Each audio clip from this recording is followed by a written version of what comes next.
الحمد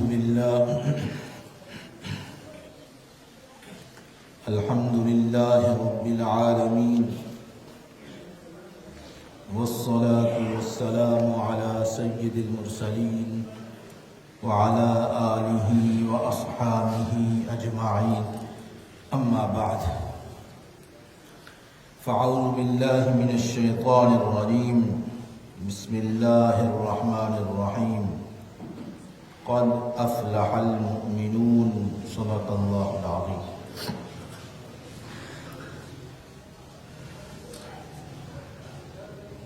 سورہ المؤمنون کی ایک مختصر سی آیت مبارکہ کا ایک حصہ، اس میں اللہ تعالیٰ نے مومنوں کو خطاب فرمایا.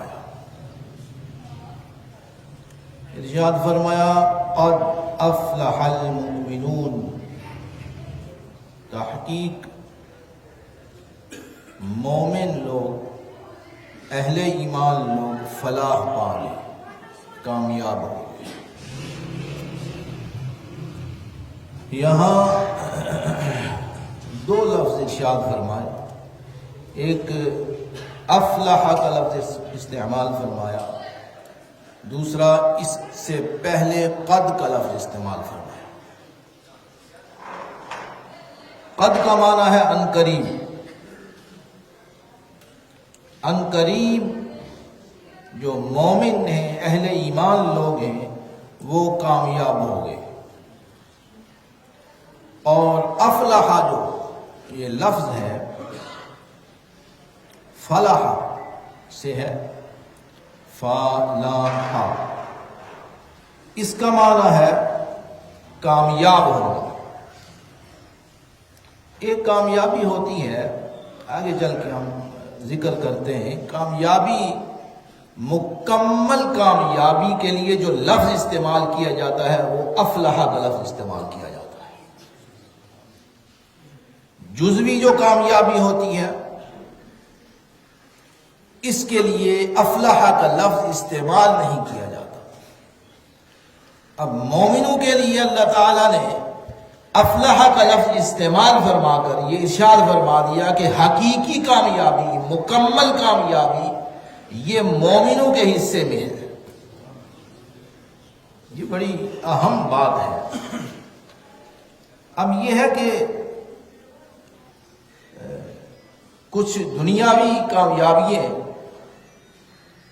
ناکامیاں ایسی درپیش ہوتی ہیں کہ انسان تو ہے مسلمان اس پہ جا کر ٹھہر جاتے ہیں اور کہتے ہیں نہیں ہم کامیاب نہیں ہوئے. ہم نماز بھی پڑھتے ہیں، ہم روزہ بھی رکھتے ہیں، ہم تسبیح بھی پڑھتے ہیں، اللہ بھی کرتے ہیں، لیکن ہمیں کامیابی حاصل نہیں ہوئی. اس کا ذکر تفصیل کے ساتھ قرآن مجید میں اللہ رب العزت نے کر دیا ہے. ارشاد فرمایا، ایک مقام پہ ارشاد فرمایا الا یعلم من خلق وهو اللطیف الخبیر. ایک یہ آیت مبارکہ، ایک آیت مبارکہ یہ ارشاد فرمایا الذی خلق الموت والحیات لیبلوکم ایکم احسن عملا. یہ دنیا کی جو زندگی ہے، یہ زندگی اور موت کا جو فلسفہ ہے، اس میں ہم تمہیں یہ دیکھنا چاہتے ہیں کہ تم اچھے اعمال کرتے ہو یا نہیں. باقی دنیاوی تمہاری کامیابیاں اور ناکامیاں یہ جزوی کامیابی ہے اور جزوی ناکامی ہے. اور جزوی کامیابی اور جزوی ناکامی پر تم یہ مایوس نہ ہو جایا. ارشاد فرمایا ایک مقام پہ، ارشاد فرمایا هل اتى على الانسان حين من الدهر لم يكن شيئا مذكورا. فرمایا کہ انسان پر ایسا وقت گزرا ہے کہ کوئی قابل ذکر شے ہی نہ تھا. ہم نے اسے پیدا فرمایا، فرمایا کسے؟ نطفے سے پیدا فرمایا.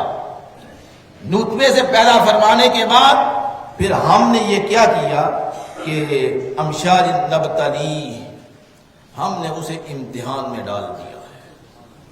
اب دنیا میں وہ زندگی گزارتا ہے، ہم دیکھتے ہیں کہ وہ کامیاب ہوتا ہے یا ناکام، لیکن یہاں ایک بات بڑی اہم ہے کہ یہ ناکامی اور کامیابی اللہ کے پیمانے میں نہیں ہے۔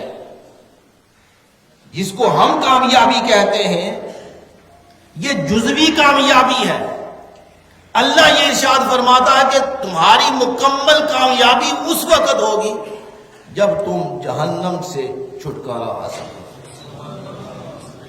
فرمایا اس سے پہلے پہلے تمہاری کامیابیاں اور ناکامیاں یہ تمہاری زندگی کا تسلسل ہے۔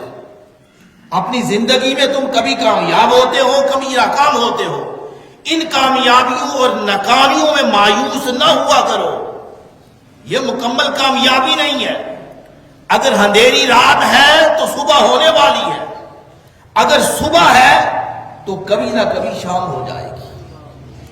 لہذا اب یہ قرآن مجید کا جو فلسفہ ہے، اس فلسفے میں اللہ رب العزت کی رضا ہے، رضا اس میں۔ تو اللہ تعالیٰ یہ ارشاد فرماتا ہے کہ کامیابی کی دو قسمیں ہیں، ایک عارضی کامیابی اور ناکامی، اور ایک مکمل کامیابی اور ناکامی۔ ارشاد فرمایا کہ دنیا میں جو تسلسل جاری ہے، اب یہ تھوڑی سی ناکامی ہو جائے، چلیں جی اب کسی مولوی کے پاس چلے جائیں، اب تھوڑی سی ناکامی ہو گئی، ہمارے چلیں جی کسی تعویذ کرنے والے کے پاس چلے جائیں، فال نکالیں، کتابیں نکالیں، نجومی کے پاس چلے جائیں۔ یہ ساری کی ساری چیزیں ظنی ہے، ظنی، اس میں حقیقی کوئی شے نہیں ہے۔ اگر وہ شخص یہ کہہ دے کہ تم کامیاب ہو، کیا تم کامیاب ہو جاؤ گے؟ نہیں۔ اگر فال نکالنے والا یہ کہے کہ تمہارا ستارہ بہت بلند جا رہا ہے، حقیقت میں تم ناکام ہو، تو کیا وہ بلندی پہ جائے گی؟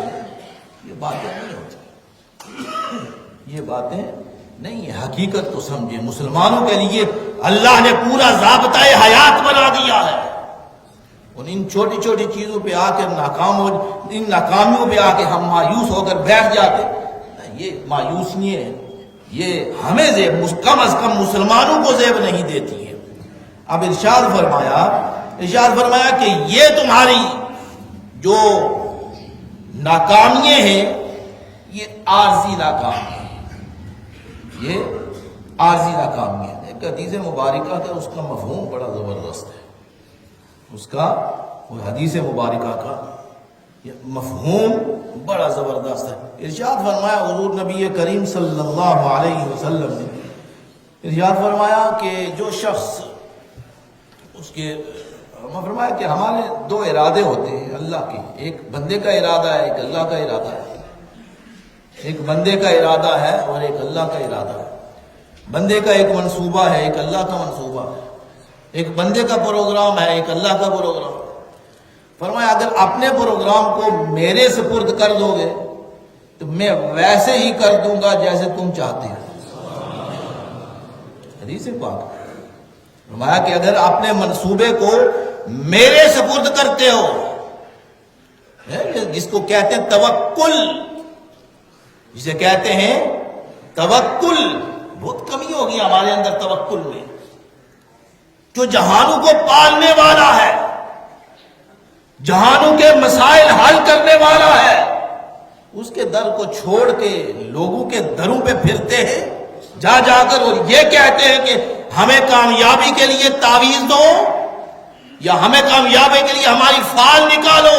نہیں، اللہ ارشاد فرماتا ہے، جسے قطعی ہے، وَمَن يَتَوَكَّلْ عَلَى اللَّهِ فَهُوَ حَسْبُهُ، فرمایا جو اللہ پر بھروسہ کرتا ہے اللہ اس کے لیے کافی ہو جاتا ہے، اللہ اس کے لیے کافی ہو جاتا ہے۔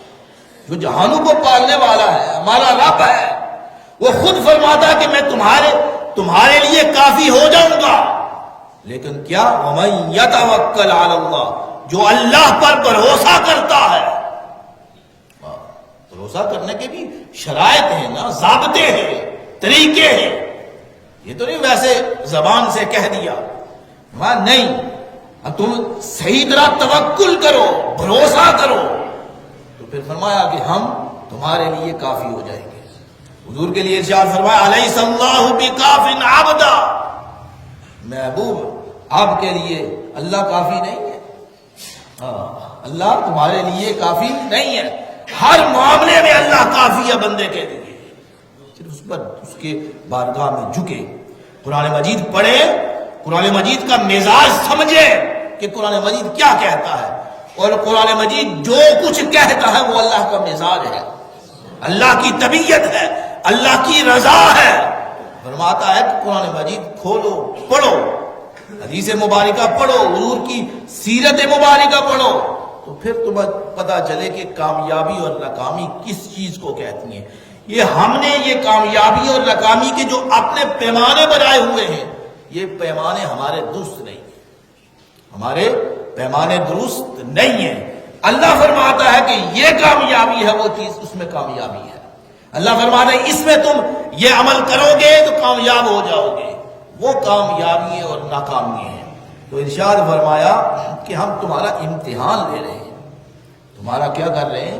امتحان لے رہے ہیں۔ الا یعلم، نہ ایک اور مقام پہ ارشاد فرمایا کل نفس ذائقۃ الموت، فرمایا موت آئے گی، فرمایا موت آئے گی۔ اور بعض دفعہ ہماری یہ بھی ایمانی کمزوری ہوتی ہے، فلاں مر گیا، فلاں مر گیا، فلاں تسلسل کے ساتھ اتنے بندے مر گئے۔ اللہ فرماتا ہے کل نفس ذائقۃ الموت، موت تو آئے گی، ایک مر جائے یا دو مر جائے یا 10 مر جائے، کل نفس ذائقۃ الموت وانما توفون اجورکم یوم القیامہ۔ فرمایا دنیا میں جو تم نے نیکیاں کی ہیں اس کا پورا پورا ہم تمہیں اجر عطا فرمائیں گے، پورا پورا اجر عطا فرمائیں گے۔ فمن زحزح، آگے ارشاد فمن زحزح عن النار، زحزح فرمایا جس شخص کو آگ سے بچا لیا گیا، جس شخص کو آگ سے بچا لیا گیا، وَأُدْخِلَ الْجَنَّةَ، اور جنت میں اسے داخل کر دیا گیا، فقد فاز، فرمایا وہ کامیاب ہو گیا۔ اب پتہ چلا کہ یہ قرآن مجید کا اور اللہ کا مزاج کیا ہے، کہ اللہ کیا فرماتا ہے کہ کامیابی تمہاری کیا ہے؟ فرمایا جہنم سے بچو گے تب کامیابی ہوگی۔ یہاں جزوی کامیابی پہ ہم ناز کریں اور ہمیشہ کی ناکامی پر ہم چلے جائیں، نہیں، فرمایا نا اجورکم یوم القیامہ، پورا پورا اجر دیں گے۔ فمن زحزح عن النار وادخل الجنۃ فقد فاز، فرمایا جو جہنم سے بچا لیا گیا اور جنت میں داخل کر دیا گیا، فقد فاز، فرمایا وہ کیا ہو جائے گا؟ کامیاب ہو جائے گا۔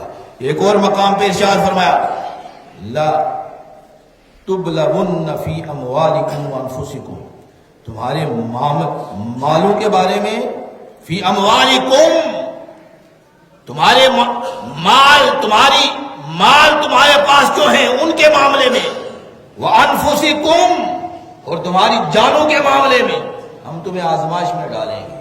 اللہ تعالیٰ آزمائش سے بچائے، اللہ تعالیٰ آزمائش سے بچائے۔ فرمایا تمہارا امتحان کرنا چاہتے ہیں، کیا ہوگا؟ مال کبھی کم ہو جائے گا، کبھی زیادہ ہو جائے گا، مال تمہارا کبھی کم ہو جائے گا۔ فرمایا کم ہونے سے یہ نہ کہنا کہ ناکام ہوگے، کوئی بات نہیں، خیر ہے، جس نے تمہیں کمی کی وہ تمہیں زیادتی کر دے گا، کیا ہے؟ فی لتبلغن، تو یہاں بڑی تاکید کے ساتھ فرمایا، لیکن فرمایا تمہارے معاملات کے اندر ہم تمہیں آزمائیں گے، فی اموالکم وانفسکم، اور تمہاری جانوں کے اندر، کبھی ایک کو میں اپنے پاس لے آؤں، دوسرے کے تیرے پاس بھیج دوں، اسی طرح ہی جاری ہے، ادھر سے آ رہا ہے، ادھر سے جا رہے ہیں، کوئی ہمارے پاس آ رہا ہے، کسی کو تمہارے پاس ہم بھیج رہے ہیں۔ فرمایا فی اموالکم وانفسکم، تمہارے نفسوں کے بارے میں اور تمہاری مالوں کے بارے میں ہم آزمائیں گے۔ ایک اور مقام پہ ارشاد فرمایا الذی خلق الموت والحیات لیبلوکم ایکم احسن عملا، فرمایا زندگی اور موت کا فلسفہ کیا ہے؟ فرمایا یہ ہے کہ ہم تمہیں آزمانا چاہتے ہیں، دیکھنا چاہتے ہیں کہ کس طرف جاتے ہو، اچھے کام کرتے ہو یا برے کام کرتے ہو۔ یہ آزمائش ہے، آزمانا چاہتے ہیں۔ ایک اور مقام پہ ارشاد فرمایا وَمَن يُطِعِ اللَّهَ وَرَسُولَهُ، جو اللہ اور اس کے رسول کی اطاعت کرے گا، جو اللہ اور اس کے رسول کی اطاعت کرے گا، وَيَخْشَ اللَّهَ، اللہ سے ڈرے گا، وَيَتَّقِهِ، پرہیزگاری اختیار کرے، فَأُولَٰئِكَ هُمُ الْفَائِزُونَ، فرمایا یہ سارے کے سارے لوگ کامیاب ہو جائیں گے۔ خوشخبری سنائی جا رہی ہے، یہ خوشخبری اس بات کی ہے کہ عارضی طور پر تمہاری ناکامیاں ان پہ کبھی مایوس نہ ہونا۔ فرمایا جو اللہ اور اس کے رسول کی اطاعت کرے گا، وَيَخْشَ اللَّهَ وَيَتَّقِهِ، اور جو تقوی اختیار کرے گا، اللہ سے ڈرے گا، فَأُولَٰئِكَ هُمُ الْفَائِزُونَ، فرمایا یہ سارے کے سارے لوگ انہیں ہم کیا کریں گے؟ کامیاب کر دیں گے۔ ایک اور مقام پہ ارشاد فرمایا وَمِنَ النَّاسِ مَن يَقُولُ رَبَّنَا آتِنَا فِي الدُّنْيَا حَسَنَةً وَمَا لَهُ فِي الْآخِرَةِ مِنْ خَلَاقٍ، فرمایا کچھ لوگ ایسے ہیں، یہ دیکھو فرمایا گیا کچھ لوگ ایسے ہیں جو صرف دنیا چاہتے ہیں، صرف دنیا چاہتے ہیں۔ اللہ نے ارشاد فرمایا ان کے لیے آخرت میں میرے پاس کچھ نہیں ہے۔ فرمایا جو صرف دنیا چاہتا ہے، صرف دنیا کے لیے کام کرتا ہے، اس کی سعی اور کوشش، اس کی جد و جہد صرف دنیا کے لیے ہوتی ہے، دنیاوی معاملات کے لیے ہوتی ہے، فرمایا میرے پاس اس کا کوئی حصہ نہیں ہے۔ پھر ارشاد فرمایا، یہ ارشاد فرمانے کے بعد فرمایا یہ ہمارا مسلمانوں کا طریقہ کیا ہونا چاہیے؟ فرمایا یہ کہو ربنا آتنا فی الدنیا حسنہ وفی الآخرۃ حسنہ وقنا عذاب النار، باری تعالیٰ ہمیں دنیا میں بھی اچھائی عطا فرما، آخرت میں بھی اچھائی عطا فرما، اور آخرت کے عذاب سے ہمیں بچا لے۔ فرمایا یہ تمہارا طرز عمل ہونا چاہیے، تمہاری زندگی کا طرز عمل یہ ہونا چاہیے کہ دنیا میں بھی ہمیں نیکی پہنچے، اچھائی پہنچے، اور آخرت میں ہم عذاب سے بچ جائیں۔ فرمایا بس وہ لوگ کامیاب ہو گئے۔